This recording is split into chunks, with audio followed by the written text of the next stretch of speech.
तो ये है तुम लोग का। अच्छा, ये इंस्टॉलेशन कौन करवाया था? वीरेंद्र सर। अच्छा,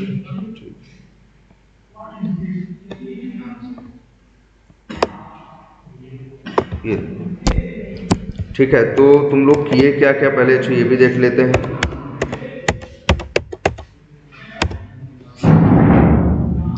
तुम लोग भाई VS कोड तो कुछ दिन से क्या कर रहे हो? यूज ही कर रहे हो। तो VS कोड में तो इशू है नहीं, है ना? अभी तुम लोग कुछ नया क्या किए? तुम लोग प्लेराइट नाम का एक क्या था, लिख देते हैं, ऑटोमेशन टेस्टिंग टूल, जिसका नाम क्या है? प्लेराइट है। इसी से हम लोग ऑटोमेशन करने के लिए प्लान कर रहे हैं, है ना? अब इसके लिए हम लोग क्या किए? इसके लिए तो भाई अच्छा, जब भी तुम ऑटोमेशन यूज करोगे, किसी टूल को यूज करोगे, तो उस कंडीशन में तुमको एक लैंग्वेज चाहिए होगी। क्या चाहिए होगी? एक तुमको प्रोग्रामिंग की लैंग्वेज चाहिए होगी। और वो लैंग्वेज जो तुमको थोड़ा बहुत पता है वो है क्या? जावा स्क्रिप्ट। तो अब तुमको जावास्क्रिप्ट लैंग्वेज आती है, तुमको क्या यूज करना है? प्लेराइट। प्लेराइट के साथ ऐसा है जो प्लेराइट कई लैंग्वेज को सपोर्ट करता है, जावा को भी, जावास्क्रिप्ट को भी करता है, और किसको करता है? जावा को भी। तो अगला काम आपका यही था कि आप प्लेराइट, भाई देखो, कोई भी सॉफ्टवेयर हो, कोई भी टूल हो, यूज करोगे तो सबसे पहले क्या करोगे? कोई भी सॉफ्टवेयर यूज करने से पहले उसे क्या करना पड़ता है? इंस्टॉल। जनरली तुम देखे हो कि सॉफ्टवेयर को क्या करना पड़ता है? इंस्टॉल करना पड़ता है किसी भी सॉफ्टवेयर को यूज करने से पहले। तो हम लोग क्या यूज करना चाहते हैं? प्लेराइट। हम लोग क्या यूज करना चाहते हैं? एक मिनट,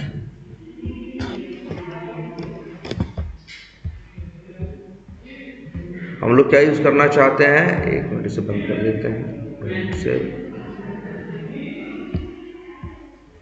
देखो, हम लोग यूज करना चाहते हैं क्या? प्लेराइट। तो प्लेराइट भी एक ऑटोमेशन टेस्टिंग का टूल है, या एक कहो क्या है? सॉफ्टवेयर है। और बना है किस लैंग्वेज में? जावा स्क्रिप्ट। तो आपको ये सॉफ्टवेयर यूज करना है, ध्यान से समझना। हमें करना है क्या? ऑटोमेशन। ऑटोमेशन करने के लिए, ऑटोमेशन में तुम्हारी हेल्प करने के लिए ऑलरेडी एक बना हुआ सॉफ्टवेयर है जिसका नाम क्या है? प्लेराइट। जिसका नाम क्या है? प्लेराइट। तो आपको सबसे पहले अपने सिस्टम पे यही डाउनलोड करके क्या करना है? इंस्टॉल करना है। तो अगर आपको डाउनलोड करके इंस्टॉल करना है तो पहला रूल आपको ये समझना है कि आपको, जैसे अभी तक और सॉफ्टवेयर कैसे डाउनलोड करते थे आप लोग? उसकी साइट पे जाके डाउनलोड करते थे, डबल क्लिक करते थे, नेक्स्ट नेक्स्ट नेक्स्ट करते जाते थे, और अंतिम में क्या हो जाता था? वो इंस्टॉल हो जाता था। ऐसे यूज करते थे ना। लेकिन जावास्क्रिप्ट में बने हुए अगर कोई सॉफ्टवेयर है और तुम यूज करना चाहते हो, तो तुम उनको डायरेक्टली डाउनलोड करके इंस्टॉल कर सकते हो। कैसे? सर ने कैसे किया था? सर ने या तो एक रास्ता शायद ये बताया होगा, सर यहाँ ऊपर ऐसे इस तरह से गए होंगे तो यहाँ दिख रहा है क्या? टर्मिनल। और यहाँ क्या किया होगा इन्होंने? New terminal.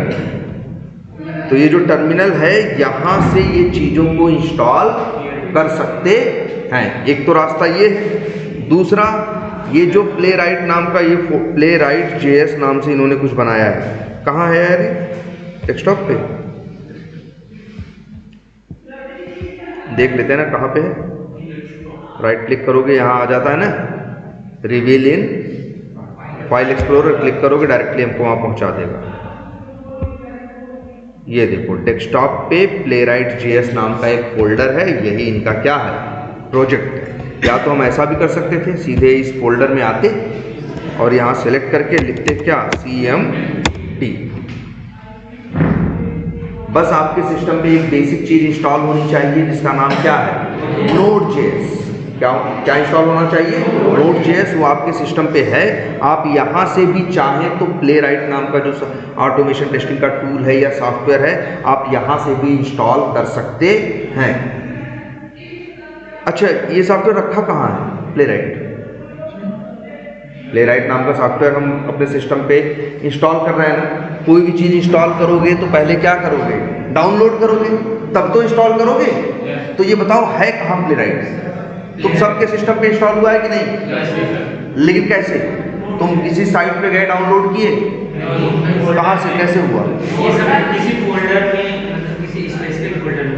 तो ध्यान से सुनो, जो जावास्क्रिप्ट वाले थे, ये नोड.जेएस वाले, भाई नोड.जेएस वाले ही थे जावास्क्रिप्ट वाले, इन लोगों ने क्या किया, इंटरनेट पे एक बहुत बड़ा सर्वर लिया नेट पे, और उस सर्वर पे पूरी दुनिया से बोला कि जो जो लोग जावास्क्रिप्ट में अपना सॉफ्टवेयर बनाए हो, चाहो तो मेरे गोदाम में ले आके रख दो, हम जगह दे रहे हैं। ठीक है, तो दुनिया वाले गए वहाँ रख दिए। इससे हम लोग को क्या फ़ायदा हुआ? पहले हमको अगर सॉफ्टवेयर ढूंढना होता था तो हमको अलग अलग साइट पे जाना पड़ता था, ये सॉफ्टवेयर वो बनाए हैं, वो सॉफ्टवेयर वो बनाए हैं, तो अलग अलग जगह जा रहे हैं कि नहीं। जावास्क्रिप्ट वालों ने कहा कि जो तुम लोग जावास्क्रिप्ट पे अगर कुछ बनाए हो, चाहते हो पूरी दुनिया आसानी से उसे क्या करे, यूज़ करे, तो हम उसे कहाँ रख देंगे, अपने गोदाम में या अपने शोरूम में, वहाँ सब वहीं सबके सॉफ्टवेयर रहते हैं, वहीं तुम्हारा भी हम क्या करेंगे, रख देंगे। जिसको चाहिए होगा डाउनलोड करके क्या कर लेगा, इंस्टॉल कर लेगा, यूज कर लेगा। और उसी जगह को उन लोगों ने, जावास्क्रिप्ट वालों ने बोला नोड पैकेज मैनेजर। क्या बोला? Node package manager. इसीलिए याद करो, जब इंस्टॉल किए तो पहला अक्षर क्या लिखे थे, npm ना, पहला npm, फिर जो लिखना था लिखे थे, इनिट लिखे थे, फिर इंस्टॉल लिखे थे, जो लिखे थे, लेकिन सबसे पहले क्या लिखे थे, npm। इसीलिए नोड पैकेज मैनेजर की। अरे यार ये मिलेगा, आओ अच्छा एक काम करते हैं,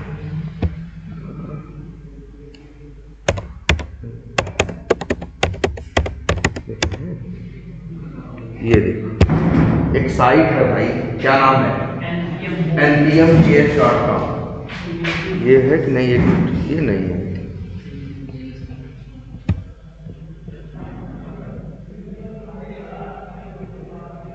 हाँ यार ठीक है, यही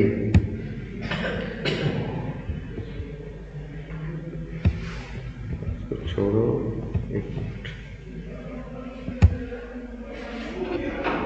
ये देखो इस साइट में, अरे यार एप्लीकेशन है, सब कुछ तो पड़ा होता है कहाँ, सर्वर पे ना।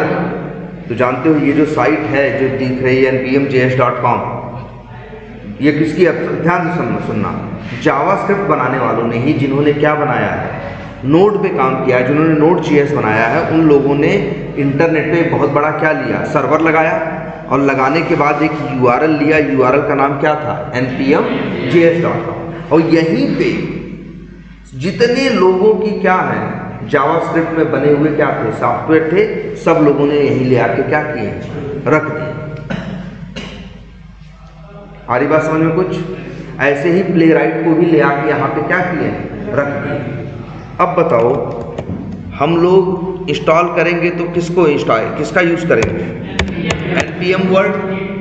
तो जो तुम्हारे सिस्टम पे पहले से नोड है कि नहीं है, तुम्हारे सिस्टम पे पहले से नोड.js क्या है, इंस्टॉल्ड है, नोड.js का ही npm है, और npm जानता है मेरी वेबसाइट कहाँ है। इसीलिए तो तुम लोग क्या लिखे थे, सिर्फ npm लिखे, इनिट लिखे, फिर क्या लिखे थे, इंस्टॉल, फिर क्या लिखे थे, प्लेराइट @latest, यही लिखे थे ना, बोलो यही लिखे थे, बैठ बस इतना किया, इंटर मार दिए। अब भाई, और लेकिन हाँ देखो, एक शर्त थी इस लाइन को चलाने से पहले कि तुम नेट से कनेक्टेड होने चाहिए। नेट से कनेक्टेड नहीं रहोगे ना तो फिर ये लाइन चलेगी नहीं। तब ये लाइन जानते हो क्या करेगी, ये जैसे इंटर मारोगे, नोड.js जानता है कि मेरी साइट कहाँ है, जाएगा अपनी साइट से प्लेराइट का जो लेटेस्ट वर्जन है उसे क्या करेगा, डाउनलोड करेगा, और क्या करेगा, इंस्टॉल। कल तभी देखो ध्यान से, कभी भी जब ऐसे करते हो तुम, ऐसे ये देख रहे हो, ये घूम रहा है कि नहीं, ये सब ये चीज़ें लिखता है कि नहीं लिखता, इस तरह से ये चीज़ें क्या करता है ना, इनिट का मतलब होता है इनिशियलाइज। इनिट का मतलब क्या है, इनिशियलाइज। ये तब के लिए होता है जब किसी प्रोजेक्ट में, जैसे मान लो ये जो तुम्हारा फोल्डर है, यहाँ तुम ऑलरेडी इनिट क्या हुआ कर चुके हो, तुम यहाँ प्लेराइट इंस्टॉल कर चुके हो ना, तो पहले इनिट कर चुके हो ना। जब किसी फोल्डर में पहली बार काम करना क्या करते हैं, जब किसी प्रोजेक्ट में पहली बार काम करना स्टार्ट करते हैं, तब हम लोग लिखते हैं क्या, इनिट, कि भैया नोड पैकेज मैनेजर से कहते हैं कि स्टार्ट करो, इनिट करो। अब इसके बाद बोलते हो क्या, इंस्टॉल, और इसके बाद क्या बताते हो, अपनी जो भी तुमको जो भी टूल, जो भी सॉफ्टवेयर जो जावास्क्रिप्ट में बना है उसका नाम, और अपने आप क्या हो जाता है, ये डाउनलोड होके इंस्टॉल हो जाता है।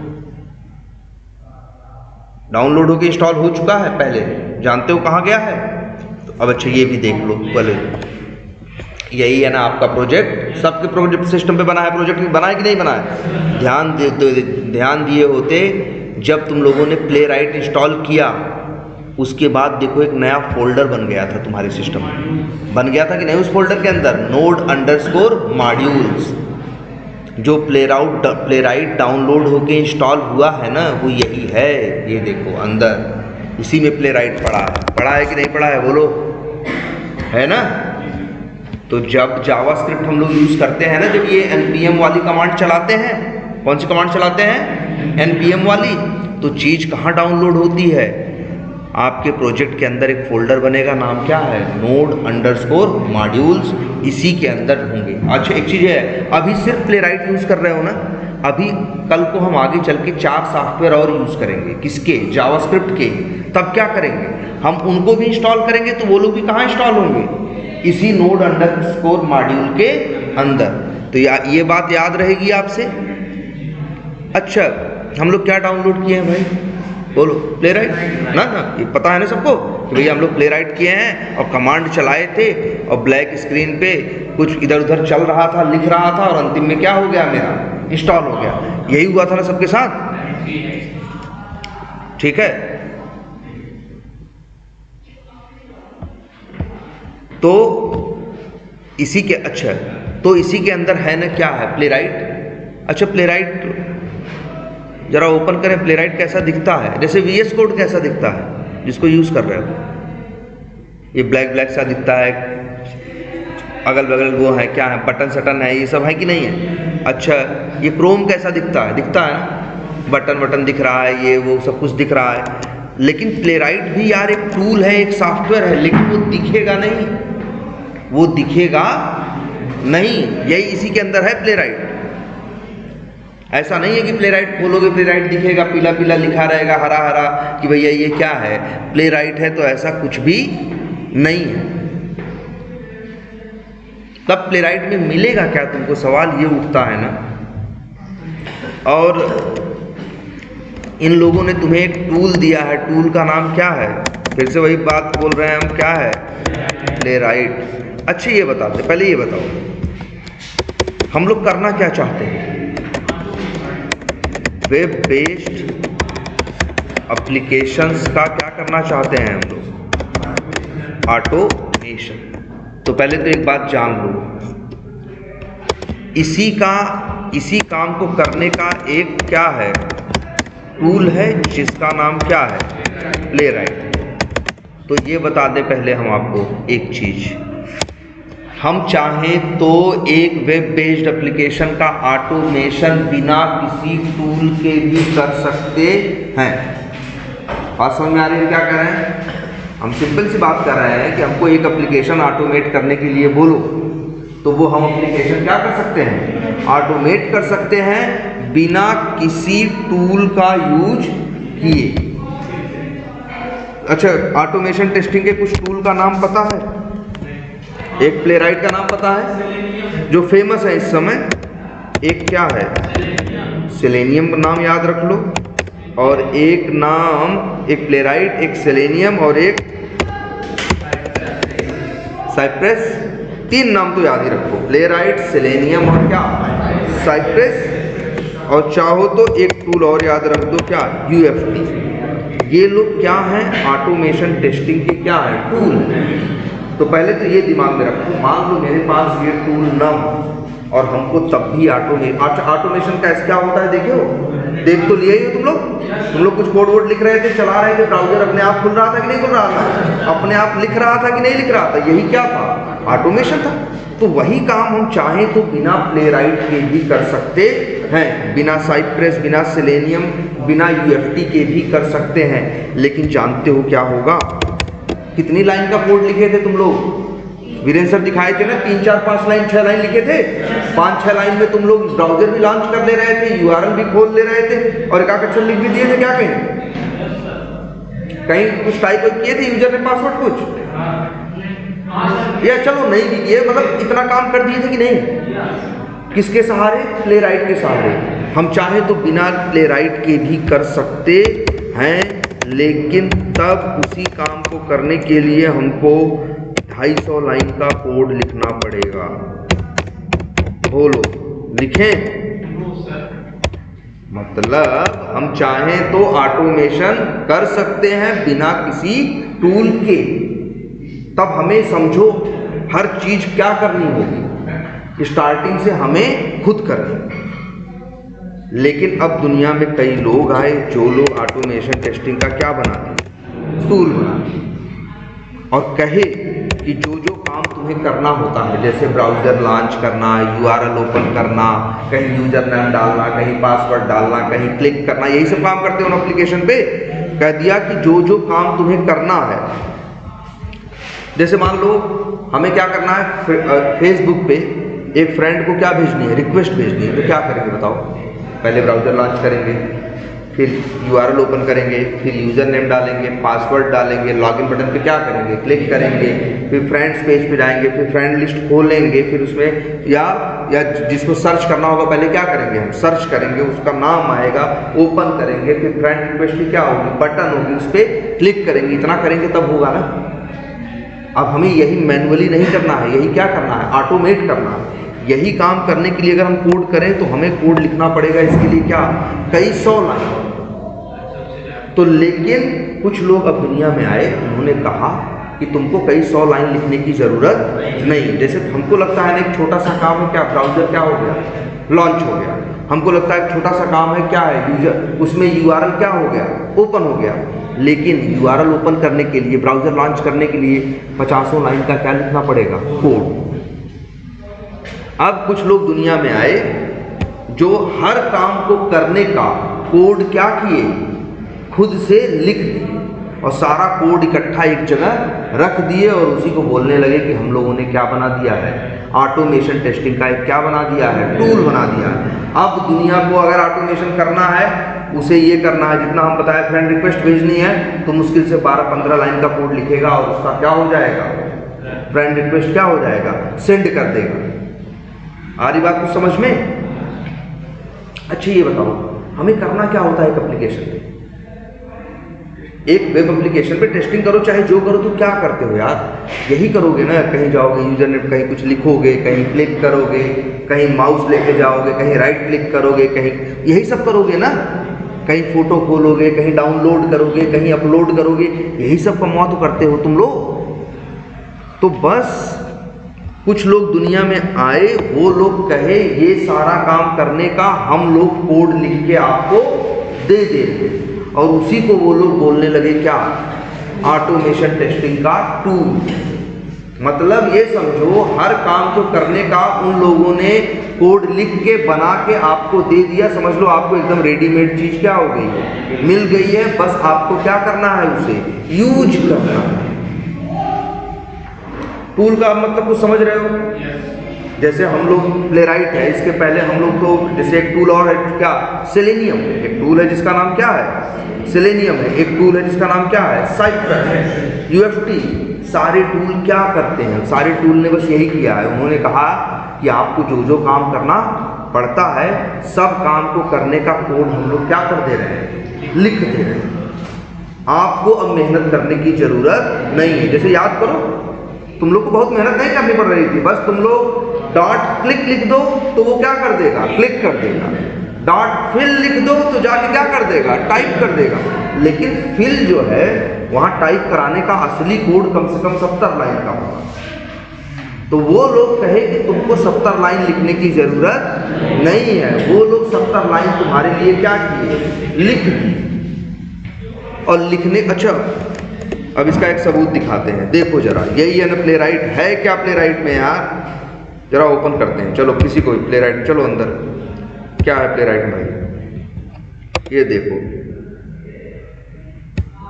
क्या है, ये क्या लिखा है, ये क्या है? इंडेक्स करके लिखा है। चलो लिब में चलते हैं, ये इन प्रोसेस लिखा है, इन प्रोसेस फैक्ट्री लिखा है, लिखा है कि नहीं लिखा है? जरा ध्यान से पढ़ो यार, सारी फैक्ट्री कैसी है? जावास्क्रिप्ट की है।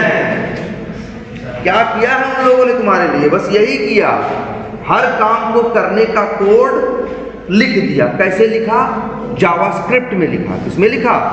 जावास्क्रिप्ट में लिखा। कैसे लिखा होगा? अरे यार जैसे तुम लिखते हो, ये देखो, ये सब बना नहीं रहे हो, फंक्शन वंक्शन, लूप वूप नहीं दिख रहा है कुछ, ये देखो ये सब क्या दिख रहा है? इफ नहीं दिख रहा है, फंक्शन है, इफ है, यही सब तो है यार। अरे यार जैसे तुम नहीं कोड लिखते हो, वैसे ही उन लोगों ने हर काम करने का कोड पहले ही क्या किया? लिख दिया। समझ रहे हो? अब तुम्हारी जिंदगी एकदम आसान। तुमसे बोला कि बस तुम इतना सीख लो कि किस काम के लिए भाई, अच्छा किस काम के लिए कौन सा मेथड है, किस काम के लिए कौन सा ऑब्जेक्ट है, किस काम के लिए कौन सा मेथड है, बस इतना ही तुम क्या करो, सीख लो। और बस तुम्हें क्या करना है? तुम्हें 60 लाइन नहीं लिखनी है, तुम्हें बस क्या करना है? उसे कॉल करना है। क्या है इसके अंदर? ये जो प्लेराइट है, ये जो तुम्हारा टूल है, इसके अंदर क्या मिलेगा? कुछ नहीं, सिर्फ और सिर्फ मिलेंगी ढेर सारी जावास्क्रिप्ट की फाइलें। ढेर सारी जावास्क्रिप्ट की क्या मिलेंगी? फाइलें। इनके अंदर क्या लिखा है? कोड। हर काम सोचो यार, जानते हो कितनी जावास्क्रिप्ट की फाइलें होंगी पूरे इसके अंदर, प्लेराइट के अंदर?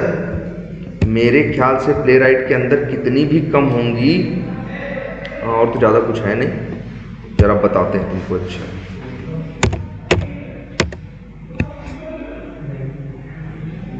कितना आया भाई? कितना आया? 465 आइटम्स और भी हैं।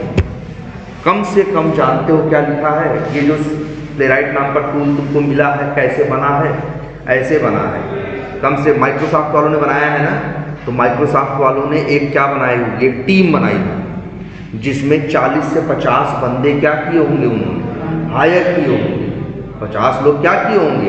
हायर किए होंगे। और वो 50 लोग मिलके यही कोड लिखे हैं जो तुमको यहाँ दिखाई दे रहा है। साल, 1.5 साल, 2 साल क्या किए होंगे? इसमें 40-50 लोग अपना क्या लगाए होंगे? समय लगाए हैं, तब ये एक टूल बना है जिसका नाम क्या है?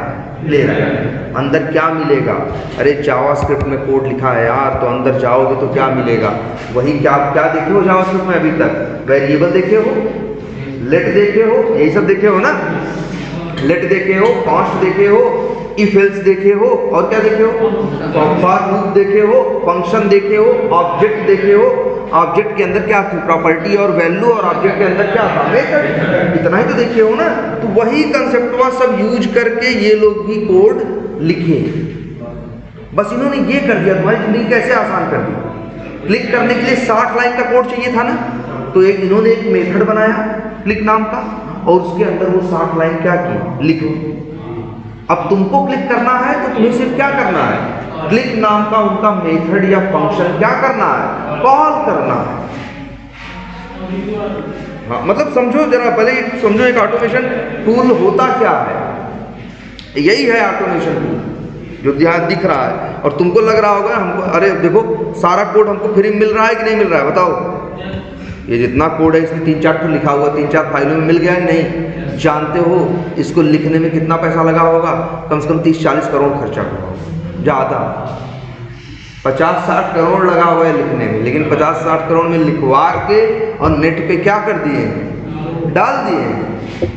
पूरी दुनिया में कोई भी चाहे तो कमांड प्रॉम्प्ट खोले या VS कोड में टर्मिनल खोले और सीधे क्या लिखे? npm init playwright install playwright @latest। अपने आप क्या हुआ? वो डाउनलोड होके आपके इंस्टॉल क्या मिलेगा आपको? यही मिलेगा सिर्फ ये कोड। लेकिन तुम्हें इसको खोलना नहीं है, इसमें देखना नहीं है, बस तुमको अब सीखना है। कि इसके अंदर हर काम को करने के लिए कौन है। इसके अंदर ढेर सारे फंक्शन होंगे ना, ढेर सारे मेथड होंगे, ढेर सारे क्या होंगे, ऑब्जेक्ट होंगे। यही अब तुम्हें सीखना है कौन सा ऑब्जेक्ट है और कौन सा ऑब्जेक्ट नहीं है। तो बात समझ में कुछ आई? पल्ले पड़ा कुछ? टूल ऐसे ही होते हैं सारे, जैसे साइप्रस भी ऐसा ही है, सेलेनियम भी ऐसा है। सेलेनियम भी अपना उठा के दे देगा, कहेगा ले जाओ। हर काम करने का रेडीमेड कोड लिख के हम रख दिए हैं। और जानते हो अब एक दो तो है ना, ढेर सारा है ना, तो इकट्ठे भाई देख रहे हो, इसके अंदर ढेर सारी JS फाइलें हैं, पूरे को मिला के क्या बोल रहे हैं, टूल बोल रहे हैं। ऐसे सेलेनियम वाले भी करते हैं, ऐसे ही साइप्रस वाले भी करते हैं। दुनिया का हर टूल का कंसेप्ट यही है। तो अब बात समझ में कुछ आई? तुम्हें क्या सीखना है? तुम्हें ये सीखना है कि प्लेराइट में क्या क्या है। प्लेराइट में तुम्हें यही सीखना है कि किसी काम को करने के लिए प्लेराइट में, उसके अंदर प्लेराइट के अंदर कुछ ना कुछ होगा जरूर। जैसे तुमको हमें सर जी क्लिक करना है, सर जी हमें ब्राउजर क्लोज करना है, हमें बंद करना है, हमें 2 ब्राउजर खोलना है, हमें URL खोलना है, हमें लिखना है, हमें मिटाना है। तुम ये सारे काम करना चाहते हो ना, तो जितने भी काम हैं सब के लिए वो लोग मेथड बना बना के रखे। अब बस तुमको यही सीखना है किस काम के लिए कौन सा मेथड है, तुम्हें यही याद करना है। हाँ, तुम्हें याद रखना है, उनका नाम याद रखोगे तभी तो उनको यूज कर पाओगे। अब आ जाओ, तभी देखो ये स्टार्टिंग भी हुई। लो स्टार्टिंग भी देखते हैं क्या हुआ। तुम लोग ये तो कोड लिख के बैठे हो पहले से ही, है ना? क्या लिखा हुआ है? सब लोग लिखे हुए इतना कोड। सबसे पहले लिखा है क्या? इंपोर्ट। पहले ये बताओ, सब काम करने का कोड कौन तैयार करके बैठा है? प्लेराइट ना। प्लेराइट खुद कहाँ बैठा है? नोड अंडरस्कोर मॉड्यूल्स के अंदर। तो तुम तो पहले ही नियम देख के बैठे हो कि दूसरे की JS की फाइल का हम कोड यूज नहीं कर सकते। भाई ये कौन सी है, इसका नाम क्या है बताओ? Playwright dot. लेकिन एक चीज किया करो यार, जरा नाम ऐसा रखने से बचा करो जैसे प्लेराइट टूल ही है और तुम अपने ही प्लेराइट अपने कोड का नाम लिख दोगे तो दिक्कत हो सकती है। चलो वैसे इतनी दिक्कत नहीं होगी, लेकिन चलो रीनेम कर देते हैं। कैसे? MJS है मॉड्यूल जावास्क्रिप्ट। मॉड्यूल को इंडिविजुअली रन करने के लिए यूज होता है, आगे हम बताएंगे इसको। MJS में M जो है वो क्या है, लिख देते हैं। क्या लिखे बताओ? testing.mjs। भाई देखो कैसे कोड लिखना है, तुमको पता है ना हम इस समय कहाँ खड़े हैं? testing.mjs के अंदर। अगर हम किसी दूसरे मॉड्यूल, दूसरे जावास्क्रिप्ट का फाइल का कोई मेथड, फंक्शन कुछ कॉल करना चाहेंगे तो क्या करना होगा?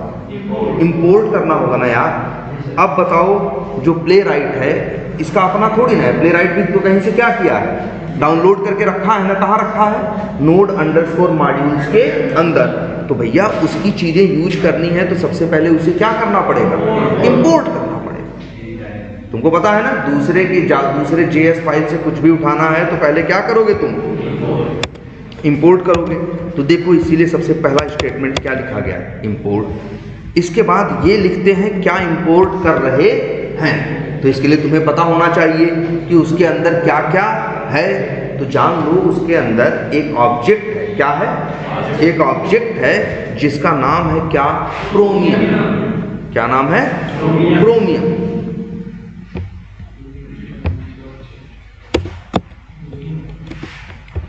वैसे एक चीज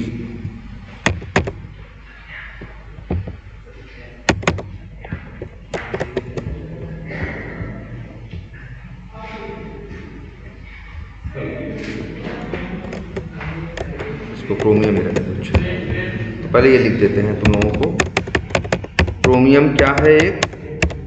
क्या है तुम्हें पता है ना। यहाँ जब तुम लोग इंपोर्ट करते हो तो तुम क्या क्या इंपोर्ट कर सकते हो?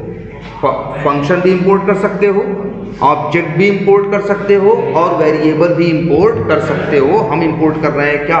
क्रोमियम नाम का ऑब्जेक्ट। अब तुमको ऑब्जेक्ट के बारे में बड़ी एक बेसिक सी बात पता है कि ऑब्जेक्ट के अंदर 2 चीजें होती हैं, प्रॉपर्टी और वैल्यू एक चीज, और दूसरी चीज बड़ी इंपॉर्टेंट चीज क्या रहती है? मेथड, जिनके अंदर कोड लिखा जा सकता है, जिनके अंदर काम किया जा सकता है। तो जब भी किसी ऑब्जेक्ट के आगे डॉट लगाओगे ना, तो हमेशा तुम्हारे पास जैसे तुम एक ऑब्जेक्ट के आगे डॉट लगाओगे अपने आप एक लंबी सी क्या खुल जाएगी? लिस्ट और वो होगी लिस्ट में होंगे, किसका नाम होगा, उसके मेथड्स का नाम, उसके मेथड्स का जैसे नाम क्या है, connect over CDP, executable path, launch persistence context, launch server name, ये सब क्या है, इसके मेथड क्या है, इसके मेथड के नेम है। ठीक है, तो लॉन्च भी एक क्या है, ये तो सबको पता है कि नहीं। जब ऑब्जेक्ट रहता है मेरे पास, डॉट लगाते हैं तो क्या आते हैं, ऑब्जेक्ट की प्रॉपर्टी और ऑब्जेक्ट के मेथड।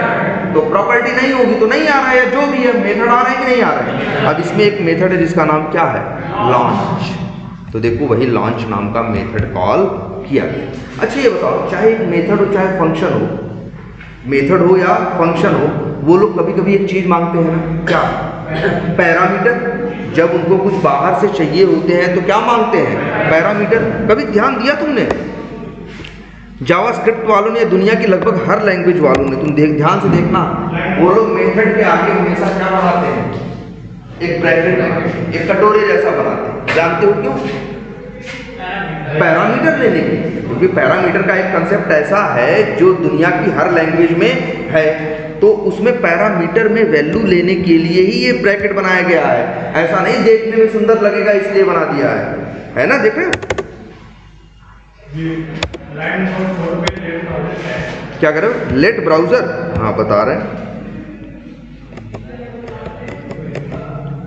तो ये बात समझ, ये पैरामीटर में भेजे क्या, हेडलेस फॉल्स। हेडलेस फॉल्स का मतलब होता है ब्राउजर आपको दिखाई देगा, अगर ट्रू कर देंगे ना तो चलेगा लेकिन दिखाई नहीं देगा। इतनी बात समझ में आती है। अच्छा अब एक बात और ध्यान से सुननी समझनी है, याद करिए, पुरानी बात पूछेंगे। एक मेथड क्या करता है, कुछ काम करता है, मेथड के अंदर कोड लिख सकते हो कि नहीं, और इसके बाद क्या कर सकता है, दो चीजें, या तो रिटर्न करता है मेथड या तो रिटर्न नहीं करता। रिटर्न कैसे करता है, अरे रिटर्न लिख दोगे तो रिटर्न करेगा, रिटर्न नहीं, अगर जैसे अच्छा एक चीज, चलो ये फटाक से बनाते हैं, एक मेथड बनाए, चलो एक बनाते हैं, लेट एक्स बराबर लो, एक ऑब्जेक्ट बन गया ना, और फिर यहाँ लिख देते हैं क्या, y कोलन 100, एक प्रॉपर्टी बना दी, या न भी बनाते और यहाँ पे एक मेथड बना देते हैं। मेथड कैसे बनता है, मेथड का देंगे क्या, नाम ब्रैकेट ऐसे, ठीक है। ये है मेथड का क्या नाम, एक मेथड बना दिया। ऐसे कितने बना सकते हैं हम, चाहे जितना मेथड बना दें, जैसे एक बना दिया, मान लो एक लॉगिन बना दिया, और एक बना दिया क्या, नाम तो कुछ भी दे सकते हैं, एक का नाम रख दिया क्या, लॉग आउट, और एक कॉमा रहता है ना, देखो बोलो इतनी बात सबको समझ में आ रही दिख रहा है। एक मिनट,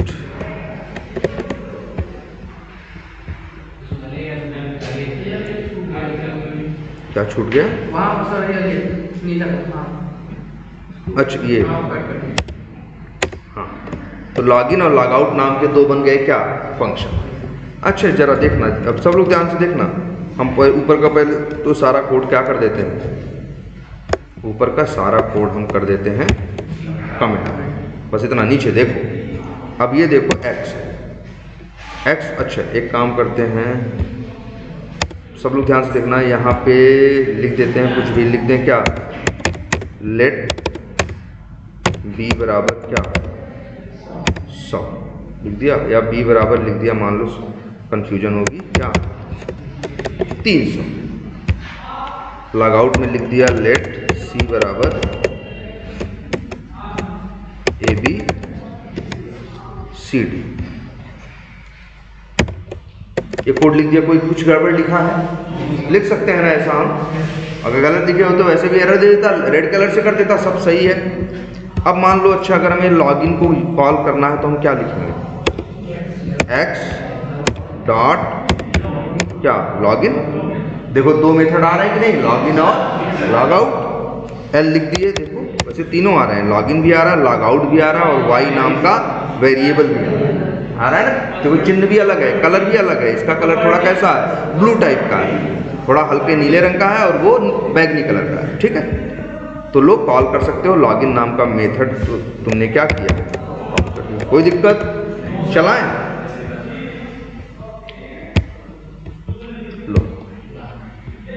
लो भाई चलाए, चल गया। तुम कहोगे सर जी कुछ प्रिंट नहीं किया हुआ, तो भाई कंसोल डॉट लॉग लिखोगे तब तो प्रिंट होगा, नहीं लिखोगे थोड़ी प्रिंट होगा। लिख देंगे, रहने देते हैं, क्या दिक्कत है, कोड लेकिन चला है। प्रिंट होना ना होना कोई अलग, प्रिंट होने का मतलब आप प्रिंट करा रहे हो, नहीं कराओगे तब भी तो कोड चलेगा ही चलेगा। इतनी बात सबको समझ में आ रही है। अब बच्चे ये बताओ हमको, हम लिखें लेट ए बराबर, बताओ सही, और इसके बाद हम लिखें, सब लोग बताओ क्या आंसर आएगा।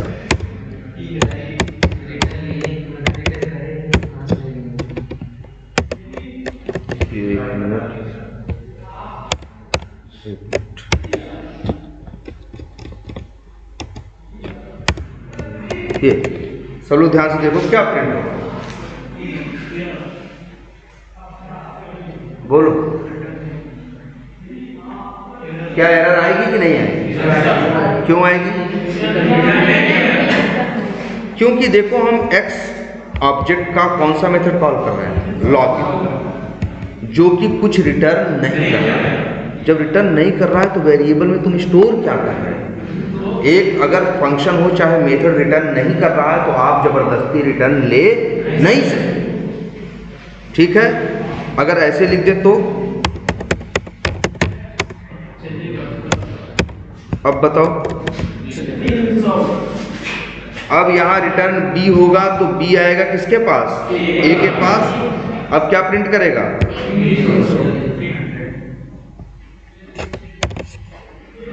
आया कि नहीं आया? अच्छा, और अच्छा ये अब बताओ क्या प्रिंट होगा,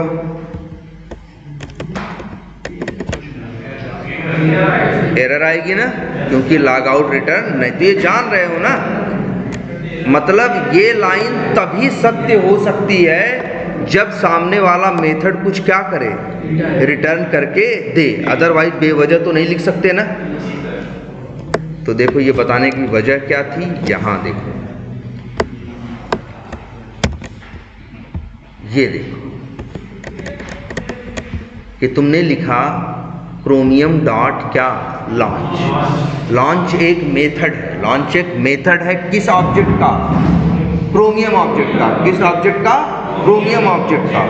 तो आज से याद रख लेना, जो लॉन्च क्या है, मेथड है, ये भी लिख दे रहे हैं किसका मेथड है, क्रोमियम का क्या है, ऑब्जेक्ट है, उसका मेथड है कौन, लॉन्च। ये मेथड याद रख लो रिटर्न करता है, रिटर्न नहीं कर रहा होता तो ऐसे थोड़ी नहीं स्टोर कर लेते। बात समझ में आ रही है? तो ये हम देखो देख के जान गए कि ये रिटर्न कर रहा है, और क्या रिटर्न कर रहा है, ये रिटर्न। अच्छा देखो, एक वेरिएबल में क्या रख सकते हो, एक वेरिएबल में दुनिया की दो ही चीजें रख सकते हो, या तो कोई वैल्यू या तो कोई ऑब्जेक्ट, या तो कोई वैल्यू या तो कोई ऑब्जेक्ट। तो ये लॉन्च मेथड जो है, ध्यान देना सब लोग इस पे, ये जो लॉन्च मेथड है ये रिटर्न करता है क्या, ऑब्जेक्ट। किसका, ब्राउज़र। किसका, ये लिख दे रहे हैं, किसका, ब्राउज़र।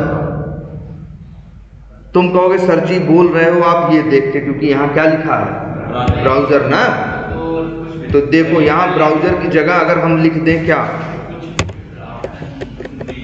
लिख दें हम, बी लिख दें। ब्राउज़र की जगह क्या लिख दें हम, बी लिख दें।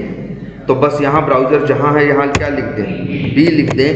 ये अब भी काम करेगा। तो ध्यान से समझना, ये जो लेट लिख के लिखा है ये क्या है, वेरिएबल का नाम। ये कुछ भी हो सकता है, ये कुछ भी हो सकता है, लेकिन ये लॉन्च मेथड रिटर्न कर रहा है ऑब्जेक्ट, और संजोग से उसका नाम क्या है जिस ऑब्जेक्ट को रिटर्न कर रहा है, ब्राउज़र। याद रखना इस ब्राउज़र का बी क्या है, कैपिटल में है, ब्राउजर का बी किस में है, कैपिटल में है। यहां तुम बी लिखो कि बी आर लिखो या कि क्या लिखो, ब्राउजर लिखो, फर्क नहीं पड़ता। बस यहां ब्राउजर लिखोगे तो जहां जहां इसे यूज करोगे क्या लिखोगे।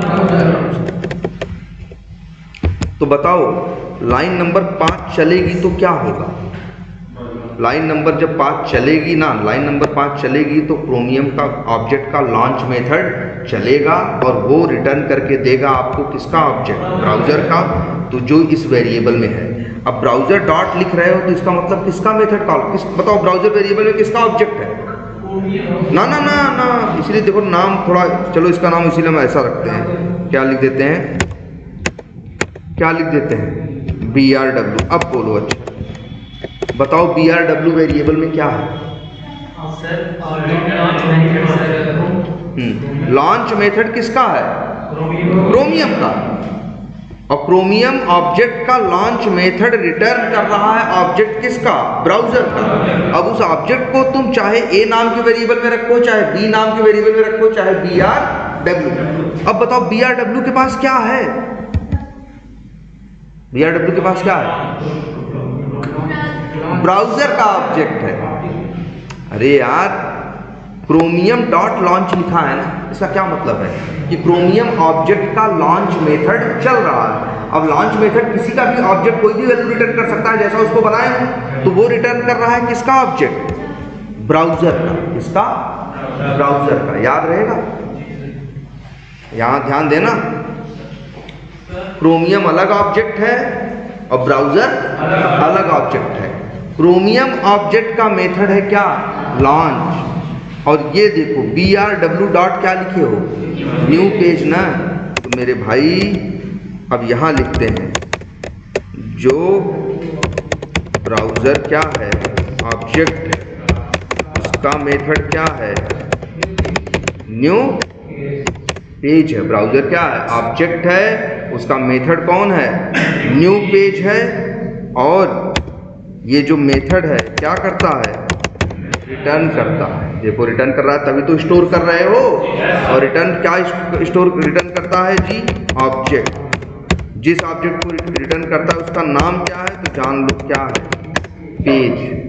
यहां P भी लिख सकते थे मेरे भाई, यहां क्या लिखते हो ये मैटर नहीं करता, ये पेज का P किस में है, कैपिटल में।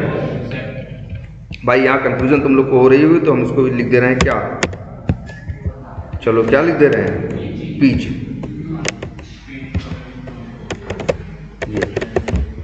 तो ये बताओ ब्राउजर के ब्राउजर ऑब्जेक्ट के कौन सा मेथड, न्यू पेज मेथड ने क्या रिटर्न किया, ऑब्जेक्ट किसका, पेज का। PG में किसका ऑब्जेक्ट है, पेज का। तो PG डॉट करोगे तो किसके मेथड आएंगे भाई, जिसका ऑब्जेक्ट है, पेज का ऑब्जेक्ट है तो मेथड किसके आएंगे, पेज के।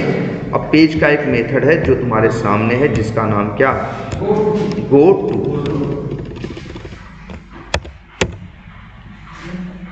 आ रही बात समझ में। और गो टू मेथड कुछ भी रिटर्न नहीं करता। फिर आगे क्या लिखा गया है, PG डॉट क्या लिखा है, टाइटल। तो जो पेज खुला था उसके टाइटल लेके आया था क्या, और फिर यही इसको क्या किया था, प्रिंट कर दिया। चला था कोड, ये चला होगा आई थिंक।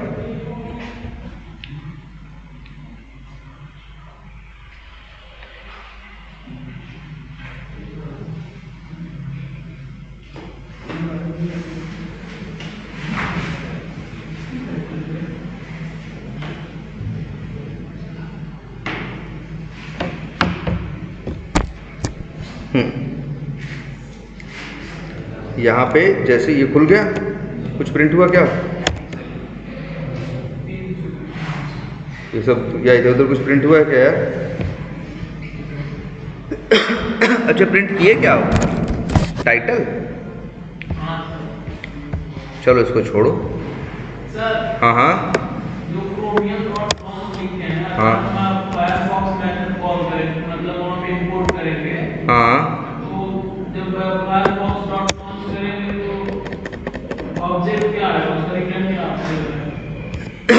वही ब्राउजर का ही, वही उसी का रहेगा, ब्राउज़र का ही रहेगा, पेज का। लेकिन देखो इसलिए हम नाम बदल दिए, कंफ्यूज मत होना। यही तुम्हें आज याद करना है कि तुम कितने ऑब्जेक्ट देखे हो यहाँ। आज तुमने देखे हैं, एक ऑब्जेक्ट देखा है जिसका नाम क्या है, क्रोमियम। एक देखा है जिसका नाम क्या है, ब्राउज़र। एक देखा है जिसका नाम क्या है, पेज। सबसे पहले क्रोमियम का ऑब्जेक्ट का लॉन्च मेथड कॉल करोगे, किसका ऑब्जेक्ट पा जाओगे, ब्राउज़र का। ऑब्जेक्ट ब्राउज़र का है, वेरिएबल में रख रहे हो, वेरिएबल का नाम तो कुछ भी हो सकता है। फिर इसके बाद जो तुम्हारे पास ब्राउज़र का ऑब्जेक्ट है, तो ब्राउज़र के ऑब्जेक्ट का मेथड कॉल कर रहे हो, कौन सा, न्यू पेज। हवा में थोड़ी ना कॉल कर ले रहे हो भैया, इसके अंदर ये ब्राउज़र दिख रहा है, पेज दिख रहा है, क्रोमियम दिख रहा है, ऐसे थोड़ी ना हवा में मेरे भाई। इसी के अंदर हैं सब लोग बैठे हुए, इसी में ब्राउज़र भी बैठा है, इसी में पेज भी बैठा है। अंदर जाके ढूंढोगे दिखेगा, न्यू पेज नाम का मेथड बैठा रहेगा, फंक्शन बैठा रहेगा, सब बैठे हैं उधर, तभी तो आ रहा है। और सबकी अपनी जगह है, फिक्स है कि कौन कहाँ है और कहाँ नहीं है। जैसे ये लॉन्च मेथड कहाँ है, क्रोमियम में। अब तुम दूसरे ऑब्जेक्ट का लेके सोचो हम वो मेथड कॉल करेंगे तो कैसे होगा, नहीं होगा ना। तुम्हें जैसे यहाँ बताओ, अभी हम यहाँ कोड लिखे थे, यहाँ भाई ये लॉगिन मेथड किसके पास है, इस ऑब्जेक्ट के पास, एक्स के पास है कि नहीं है। अब हम बुलाने के टाइम पे नाम के बुलाएंगे तो आएगा, नहीं आएगा ना यार। तो जो चीज़ जहाँ रखी है वहीं से तो बुलाओगे उसको। अब देखो क्या करो, हाँ कहाँ पे, अच्छा बताते हैं।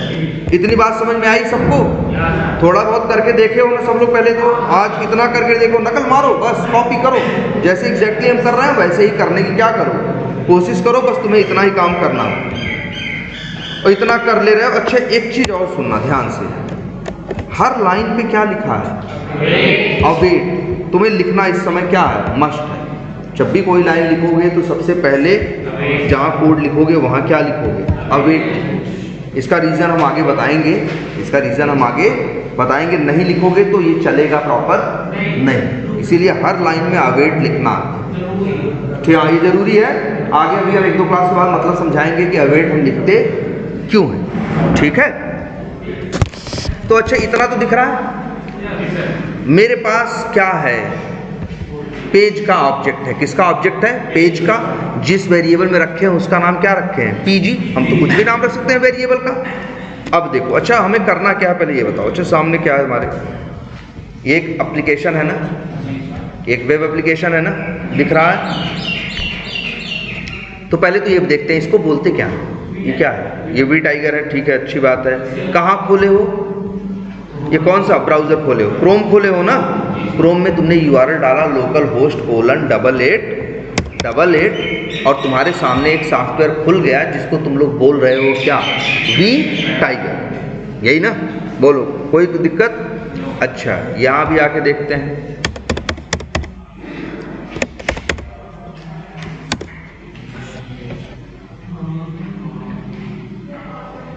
यहाँ पे क्या है, फ्लिपकार्ट है। अब फ्लिपकार्ट में हम आए, फ्लिपकार्ट में आने के बाद जैसे ये फ्लिपकार्ट खुला हुआ है, ध्यान से समझना, ये सामने दिख रहा है मेरे, ठीक है। अच्छा ये जो सामने दिख रहा है इस समय, इसको क्या नाम देते हैं हम लोग, हम लोग बोलते हैं उसको क्या, UI या क्या बोलते हैं, यूज़र इंटरफेस। मतलब अच्छा फ्लिपकार्ट यूज़ कर रहे हो ना, फ्लिपकार्ट की सारी चीज़ें तो कहाँ रखी हैं, सर्वर पे।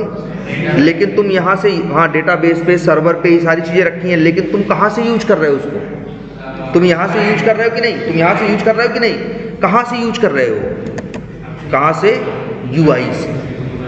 कैसे यूज कर रहे हो, UI से। फिर से एक बार याद दिलाएं तुमको। अच्छा अभी ये जो सामने दिख रहा है इसको क्या बोलते हैं, UI का मतलब यूज़र इंटरफेस, मतलब वो चेहरा जहाँ से यूजर उस सॉफ्टवेयर को क्या करेगा, यूज करेगा, उसी को बोलते हैं क्या, यूज़र इंटरफेस। इसलिए देखो वर्ड फेस है इसमें।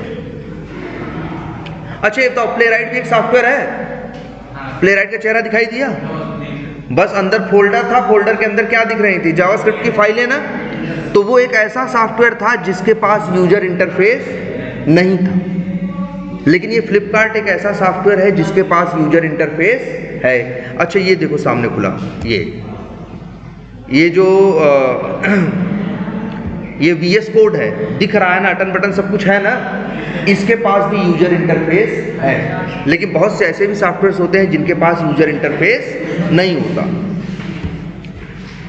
ये देखो एक वेब बेस्ड एप्लीकेशन है, ये यूजर इंटरफेस है।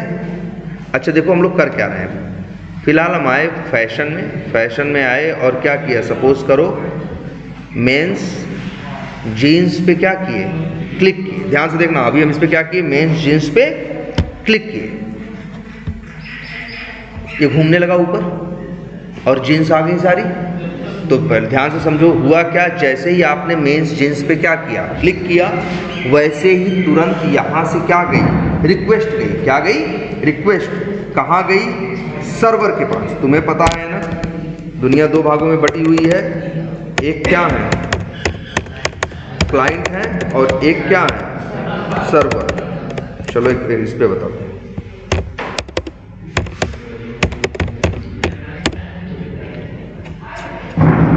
यार ये पूरी दुनिया, बस पूरा कंप्यूटर का सिस्टम दुनिया में यही चल रहा है, क्लाइंट सर्वर आर्किटेक्चर। मतलब एक होता है क्या, एक होता है क्या, एक होता है सर्वर, और इधर एक सॉफ्टवेयर को यूज करने वाले लोग होते हैं ना, सब लोग अपने अपने कंप्यूटर, ये छोटे छोटे सबके क्या है, मान के चलो कंप्यूटर है। जो लोग सॉफ्टवेयर को यूज करना चाहते हैं, मान लो सॉफ्टवेयर का नाम क्या है, फ्लिपकार्ट है, मान लो क्या है, फ्लिपकार्ट। तो इन लोगों को, ये जो लोग अपने क्रोम ब्राउजर में लिखेंगे क्या, flipkart.com और इंटर मारेंगे, इन लोग को क्या बोला जाता है, हाँ इन लोग को बोला जाता है क्या, क्लाइंट। तो बताओ कितने क्लाइंट हैं, जैसे यहाँ 4 दिख रहे हैं, लेकिन अगर रियल लाइफ की बात करें तो फ्लिपकार्ट को यूज करने वाले कितने लोग हैं, लाखों लोग हैं। तो लाखों लोग एक साथ क्या कर रहे हैं, फ्लिपकार्ट को यूज कर रहे हैं कि नहीं कर रहे हैं, तो उन सबको बोला जाएगा क्या, क्लाइंट। सब लोग ऐसे अपना अपना क्रोम ब्राउजर खोल के बैठे हैं और flipkart.com लिखते हैं, या मेन में गए और टी शर्ट्स पे क्या किया, क्लिक करते। जैसे ही ये टी शर्ट्स पे क्लिक करते हैं तो ये क्लाइंट से एक क्या जाती है, रिक्वेस्ट जाती है। अच्छा क्लाइंट पे जो चीज है जिससे, अच्छा रिक्वेस्ट तुम कैसे भेज रहे हो, हम कोई रिक्वेस्ट थोड़ी नहीं भेज रहे हैं, बस हम यहाँ आके क्या कर दिए, फॉर्मल शर्ट्स पे क्या कर दिए, क्लिक कर दिए। जैसे ही तुम क्लिक करोगे यहाँ से एक रिक्वेस्ट जाएगी कहाँ, सर्वर पे। अब सर्वर पे देखो क्या क्या रखा है, सर्वर पे भाई सारी शर्ट्स रखी हैं जो आ रही है कि नहीं आ रही है। तो ये सब कुछ कहाँ रखा है, बिल्कुल सही, ये सब कहाँ रखा है, डेटा शॉर्ट फॉर्म में लिख दे रहे हैं क्या, DB। अच्छा और यहाँ सर्वर पे और एक चीज क्या रखा है, ये भी लिख दे रहे हैं। सर्वर पे एक इंपॉर्टेंट चीज रखी है, वो है क्या, डेवलपर का लिखा हुआ क्या रखा है, ठीक है। और एक चीज और रखी है,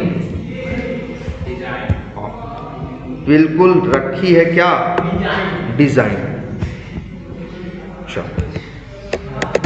देखो क्या होता है, जैसे ही क्लाइंट यहाँ क्या भेजता है, जैसे ही तुम यहाँ आते हो और मान लो हम मेन में गए और टी शर्ट्स पे क्या किए, क्लिक किए। जैसे ही क्लिक किए टी शर्ट्स भले आ गई तुरंत, लेकिन हुआ क्या मालूम है, यहाँ से तुरंत रिक्वेस्ट गई क्लाइंट के पास से, किसके पास, फ्लिपकार्ट के सर्वर के पास, जो कि मे बी कहाँ बैठा है, बेंगलोर में। अब वहाँ डेवलपर के कोड ने इस रिक्वेस्ट को लिया, रिक्वेस्ट में था कि क्या देखना है, टी शर्ट्स ना, सारी टी शर्ट्स की डिटेल और जितनी फोटो सब कुछ कहाँ,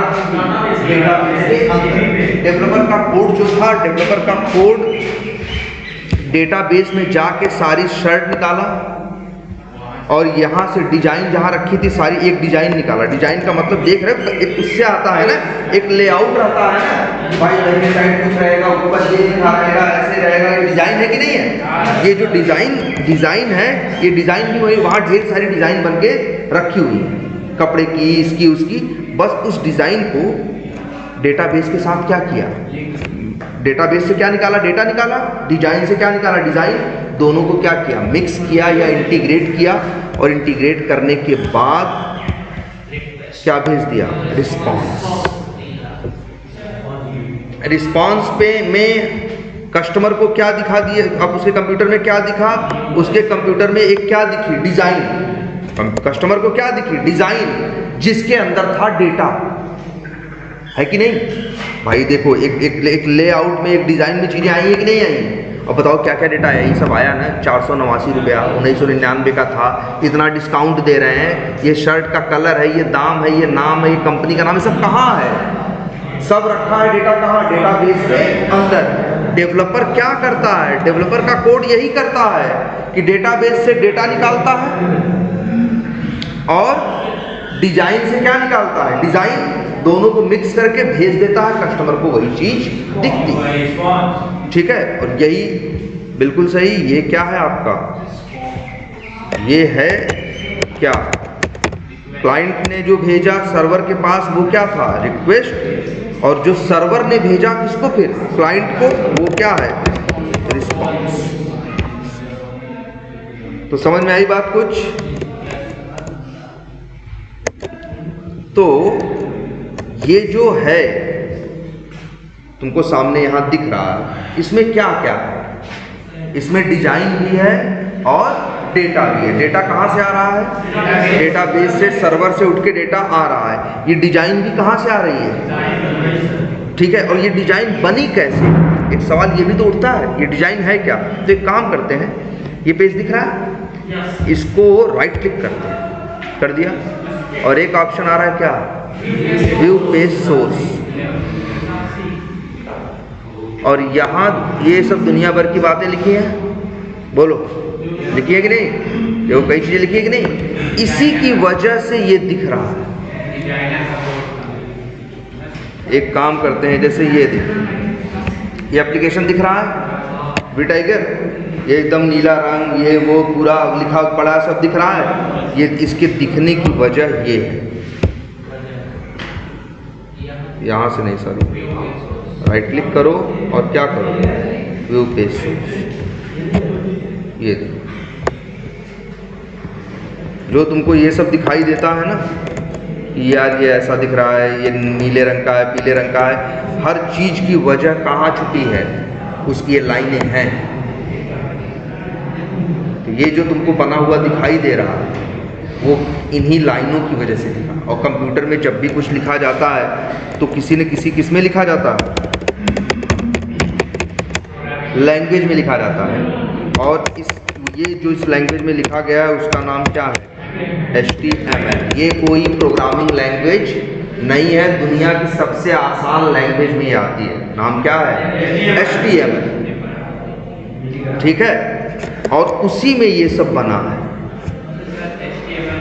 मतलब यार देख रहे हो, मतलब जो हम यहाँ बोल रहे थे अभी ना कि डेवलपर वो यहाँ पे रखा है क्या, डिजाइन, वो डिजाइन जो रखी है वो किस लैंग्वेज में बना के रखी है, HTML। और एक चीज़ तुमको और बता दें, कंपनियों में अक्सर क्या होगा मिलेगा जानते हो, एक मिनट, HTML अक्सर कंपनियों में तुम्हें ये मिलेगा, डिज़ाइन करने वाले बंदे और रहेंगे, डेवलप करने वाले बंदे और रहेंगे। तो ये जो HTML में कोड लिख के डिज़ाइन बना रहे हैं, ये अलग लोग हैं, इनको बोलते हैं हम लोग क्या, इन्हीं को बोला जाता है, इन्हीं को लोग बोलते हैं क्या, वेब डिज़ाइनर। ये उसका चेहरा बनाते हैं, वो इसका क्या बनाते हैं, चेहरा। जैसे मान लो एक रोबोट हो, काम कर रहे हो, लेकिन कोई आएगा टीन का डब्बा सब्बा पहना दिया, उसको चेहरा हाथ पैर दे दिया, तो वो चेहरा बनाने वाला काम किसका है, वेब डिज़ाइनर, जो किस भाषा में कोड लिखता है, HTML। और ये जो डेवलपमेंट का कोड करता है ये अलग बंदा होता है, ये प्रोग्रामिंग लैंग्वेज है, और जो HTML है ये कोई प्रोग्रामिंग लैंग्वेज नहीं है। इसीलिए HTML वेब डिज़ाइनर्स को बहुत सैलरी नहीं मिलती, इनको बहुत सैलरी, वेब डिज़ाइनर्स को बहुत सैलरी नहीं मिलती, क्योंकि ये किस पे काम करते हैं, HTML। और डेवलपर किसकी जिम्मेदारी लेता है? डेवलपर जिम्मेदारी लेता है डेटाबेस की और इनकी डिज़ाइन। डेवलपर का काम यही है बस कि रिक्वेस्ट के हिसाब से डेटाबेस से क्या निकालना, डेटा, और HTML वाली जो डिज़ाइन बनी हुई है डिज़ाइनर की, वो डिज़ाइन उठाना, दोनों को मिला के कस्टमर के पास क्या कर देना, भेज देना। तो ये जो बना है, ये जो तुमको दिख रहा है पूरा हरा पीला लाल, ये किस लैंग्वेज में बना है? HTML। याद रहेगा लैंग्वेज का नाम? इस लैंग्वेज का नाम क्या है? HTML। HTML में ही ये बना है,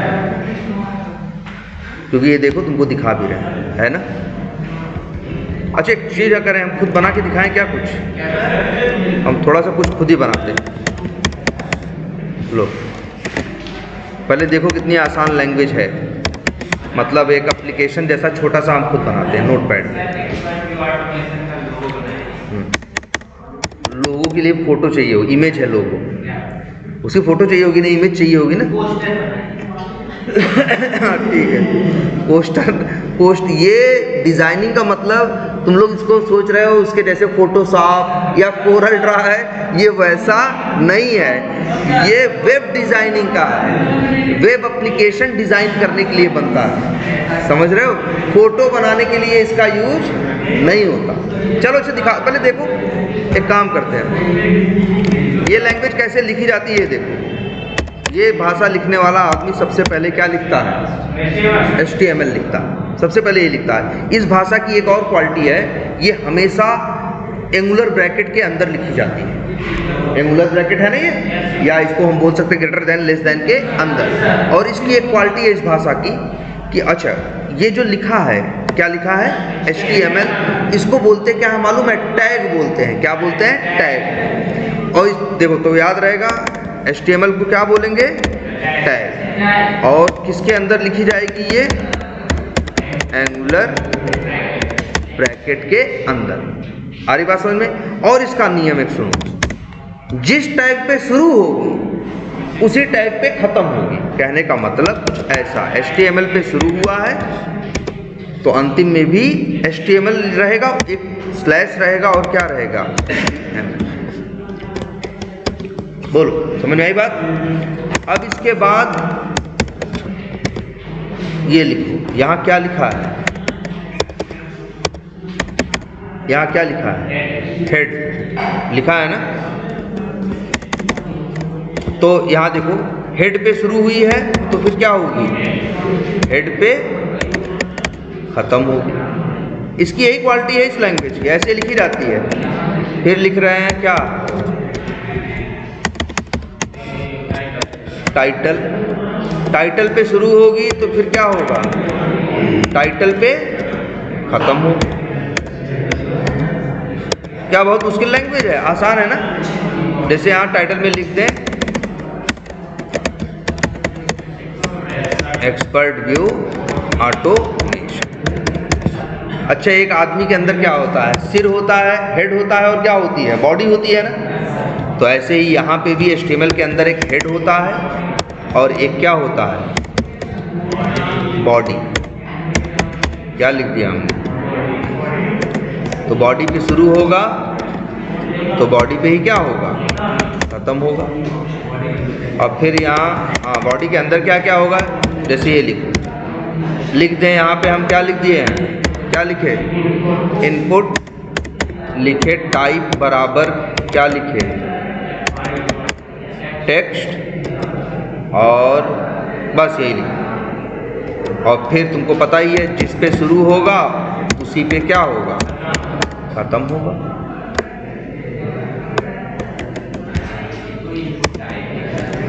और फिर क्या लिखा? इनपुट टाइप की जगह टेक्स्ट की जगह लिख दिया क्या? पासवर्ड। फिर लिख दिया, मान लो हमने क्या लिख दिया? बटन। बटन पे शुरू किया और बटन पे क्या लिख दिया? खत्म किया और लिख दिया क्या? लॉगिन। ये हो गया HTML। ऐसे ही लिखता है HTML का डिजाइनर। कोई बहुत मुश्किल काम नहीं, 2 ही चार्ट होते, इसमें नियम है। जिस टैग पे शुरू करोगे उसी टैग पे क्या करोगे, खत्म करोगे। और ये समझा दिया जाता है इस काम के लिए ये टैग है, इस काम के लिए ये टैग है। वो लोग आसानी से लिखते हुए चले जाते हैं। उनको वेरिएबल की झंझट, मेथड का झंझट, क्लास का झंझट, ऑब्जेक्ट का झंझट कुछ भी नहीं रहता, इसलिए इसको बड़ा आसान माना जाता है। इसको जरा सेव करें, लो सेव कर दो। कहाँ सेव कर दिए, डेस्कटॉप पे। नाम रख देते हैं माई कोड और डॉट क्या लिख देते हैं, HTML।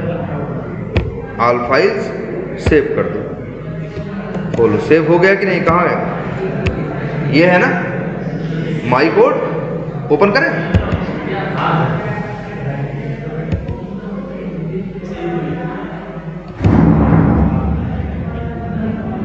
आया कि नहीं आया, बोलो। ऐसे ही एप्लीकेशन बनते हैं कि नहीं बनते हैं, ऐसे क्लिक कर हैं। अरे यार ऐसे तो HTML बनती है, और क्या रखा है। जो एप्लीकेशन तुमको दिखते हैं सारे, ये हो चाहे फ्लिपकार्ट हो चाहे अमेजन हो, सब ऐसे ही बनाए गए हैं। पहले HTML बनाया होगा, HTML के अंदर हेड बनाया होगा, हेड के अंदर अब हम तो 7-8 लाइन का कोड लिखे। ये देखो क्या लाइन लिख के बैठा है, ये कितनी लाइन लिख के बैठा है, 131 लाइन लिख के बैठा है। यही 131 लाइनें हैं जो ये बना रही हैं। अरे यार इसी में हम चाहते तो इधर उधर की चीजें दे देते ना, कलर वलर इधर उधर दे देते ना, तो मेरा भी सब रंगीन हो जाता। बना सकते हो, बना लो, बना सकते हो, एकदम बना सकते हो, क्यों नहीं बना सकते। हाँ हाँ कुछ भी कर सकते हो, ठीक है ठीक है। तो ये बात समझ में आई बात आपको। राइट क्लिक करके देख रहे हो, तो यार ये जो दिख रहा है सब किसकी वजह से दिख रहा है, इसकी वजह से। और ये कहाँ से आ रहा है, सर्वर से। भाई डेवलपर का कोड क्या करता है, सर्वर से क्या भेजता है, वही HTML के अंदर डेटा को मिक्स करके तुम्हारे पास क्या करता है, भेज देता है, तुमको यहाँ दिखता है।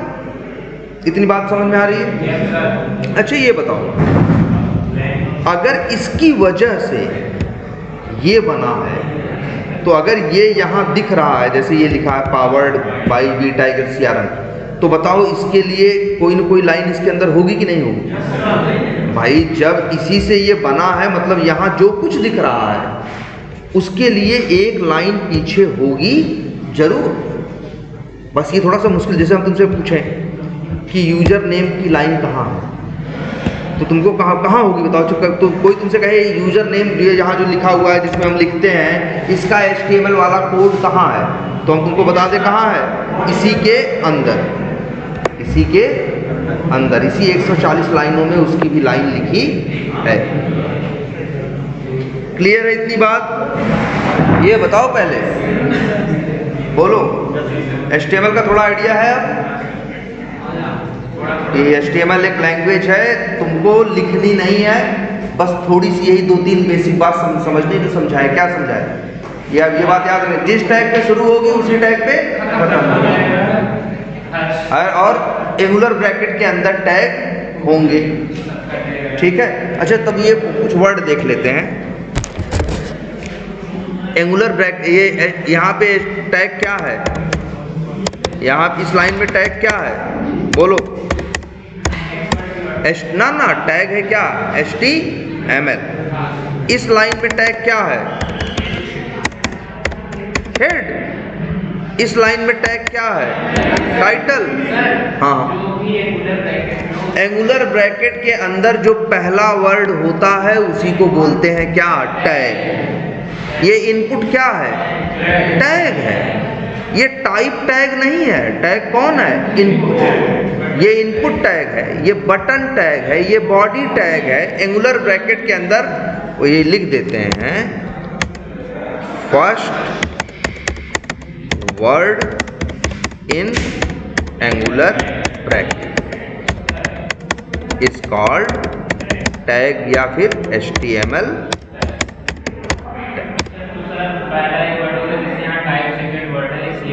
हाँ टाइप नहीं है। अच्छा समझ में आया। और दूसरा नियम क्या है, पहला नियम, और हाँ ये भी लिख देते हैं,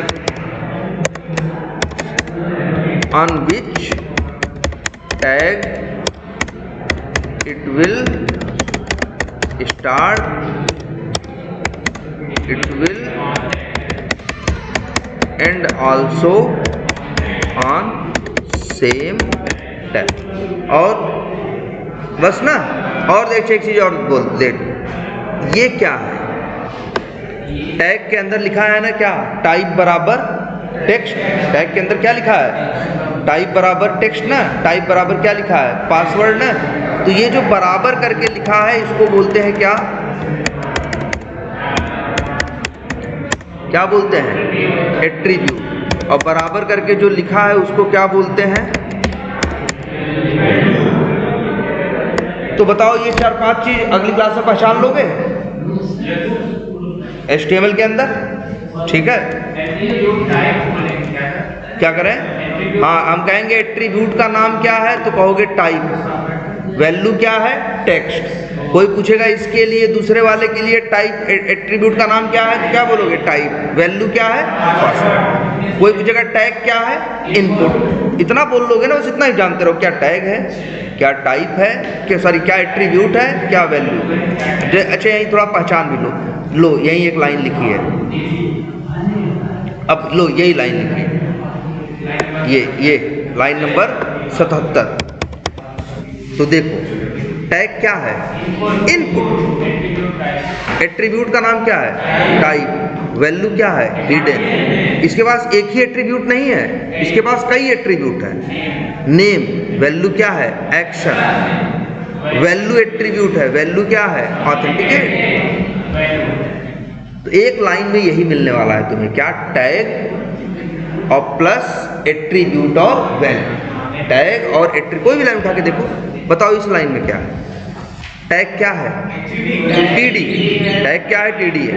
कितने एट्रीब्यूट हैं? कितने एट्रीब्यूट हैं? 3 एट्रीब्यूट हैं और 3 वैल्यू है। हर एट्रीब्यूट के पास एक वैल्यू होती है। एक एट्रीब्यूट है VAlign, एक है align और एक है width। और ये वैल्यू इतना पकड़ लोगे ना, ये जैसे टैग क्या है? टेबल। बॉर्डर क्या है? एट्रीब्यूट है। सेल स्पेसिंग एट्रीब्यूट है। सेल पैडिंग एट्रीब्यूट है। क्लास एट्रीब्यूट है। और बराबर करके जो लिखा है वो एट्रीब्यूट की क्या है? वैल्यू। और तुमको एक अंदाजा ये है कि एक एप्लीकेशन जो दुनिया के सारे सॉफ्टवेयर यूज करते हो तुम लोग, ये जो सामने तुमको दिखता है ये बना है जिस भाषा में, वो क्या है? HTML। और यहीं से तुम सॉफ्टवेयर, अच्छा तुम बताओ फ्लिपकार्ट यूज करोगे तो कैसे यूज करोगे? इसी के सहारे यूज करोगे ना, कि कोड लिख के यूज करोगे, तब तो कोई कस्टमर इसको यूज ही नहीं करेगा।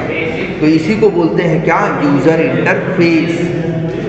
और ये बना होता है जिस लैंग्वेज में, उसका नाम है क्या? HTML।